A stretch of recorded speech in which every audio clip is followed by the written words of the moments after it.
کا احسان ہے ہم پر یارو، ورنہ بھارت میں مسلمان کہاں سے آتا۔ ایک شعر میں آپ کے خطیب امام حضرت مولانا جمال حویلی صاحب کی بلا کے حوالے سے پہنچاتا ہوں۔ قلب میں جذبہ ایمان کہاں سے آتا، آپ آتے نہ تو قرآن کہاں سے آتا، ہے خدا ایک یہ اعلان کہاں سے آتا، یعنی بدھ خانوں میں طوفان کہاں سے آتا۔ میں نے یہ شعر گورکھپور کی سرزمین پر پڑھا تھا قسم خدا کی، اسی مجمع سے میں نے ایک نوجوان کو میں عاشق خدا گلی نواز میں ایک مرد کلندر کو دیکھنا چاہتا ہوں جو کھڑے کر پوری مجمع کی نمائندگی کرے گا۔ یہ پورا شعر مکمل ہوتے ہوتے، پورا شعر کمپلیٹ ہوتے ہوتے قلب میں جذبہ ایمان کہاں سے آتا، آپ آتے نہیں تو قرآن کہاں سے آتا، ہے خدا ایک یہ اعلان کہاں سے آتا، یعنی بدھ خانوں میں طوفان کہاں سے آتا، تجھ پہ قربان میری جان ربیع الاول، آپ آتے نہ تو یہ رمضان کہاں سے آتا۔ اور خواجہ ہند کا احسان ہے ہم پر یارو، خواجہ ہند کا احسان ہے ہم پر یارو، ورنہ بھارت میں مسلمان کہاں سے آتا، ورنہ بھارت میں مسلمان کہاں سے آتا۔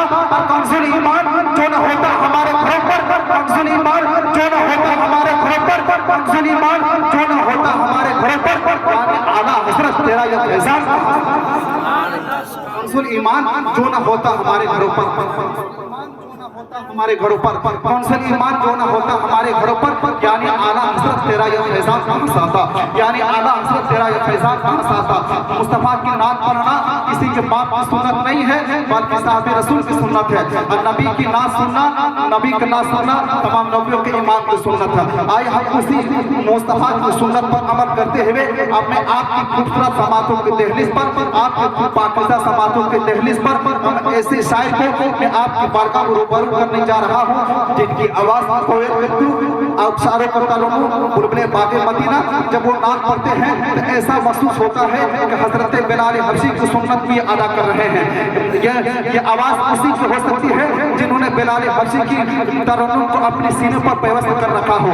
یہ آواز اسی کی ہو سکتی ہے جنہوں نے ہدایت کی بخشش کی سایوں میں، ہدایت کی بخشش کی روشنی میں اپنی شاعری کی قلمدان کیا ہو۔ یہ آواز اسی کی ہو سکتی ہے جن سے میری مراد بلبلِ باغ مدینہ، باغ طیبہ کے چمنستان زہرا کا پھول حضرت حافظ قاری غلام شبیر خسرو زرمادی کے ساتھ ہے۔ آئیے ان کا استقبال، ان کا خیر مقدم، ان کا ویلکم کا سواگتم نعرہ تکبیر اور نعرہ رسالت کے جھنکار سے کر لیجئے۔ پہلے آپ نے نعرہ تکبیر، اللہ اکبر۔ پیچھے والے کام چلا رہا ہم کا نعرہ لگائیں۔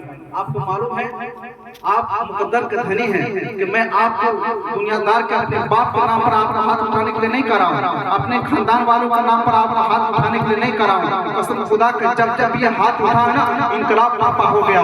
میں ایک بات بتا دوں اس کے بعد آپ کے سامنے قاری غلام شبیر، جب یہ ہاتھ اٹھا ہے نا انقلاب برپا ہو گیا ہے۔ یہ ہاتھ حضرت صدیق اکبر نے اٹھایا، اللہ نے اسے صداقت کے امام بنا کر چمکا دیا۔ یہ ہاتھ حضرت فاروق اعظم مصطفیٰ کے نام پر اٹھایا، اللہ رب العزت نے اسے امام کا شاہنشاہ بنا کر چمکا دیا۔ یہ ہاتھ کوئی عام ہاتھ نہیں ہے، کوئی انسان دنیا دار کا نام پر ہاتھ اٹھاتا ہے اسے اسمبلی اٹھاتا ہے، جب ووٹ کا دن آتا ہے تو لوگ نیتا کا نام پر ہاتھ اٹھاتے ہیں۔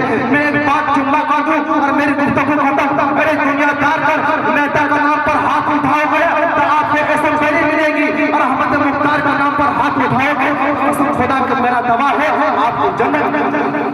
آئیے مہمان شاعر کا استقبال نعرہ تکبیر، نعرہ رسالت سے کر دیجیے۔ نعرہ تکبیر، نعرہ رسالت، حضرت اعلیٰ حضرت عظمت والدین کانفرنس، نعرہ تکبیر، نعرہ رسالت، صرف اس شعر کے ساتھ کہ با ادب پھر ادب کا مقام آ رہا ہے، با ادب پھر ادب کا مقام آ رہا ہے، پھر ایک محمد کا غلام آ رہا ہے، فدا جن کی آواز پر ہے سارا زمانہ وہی آج شیریں بنا۔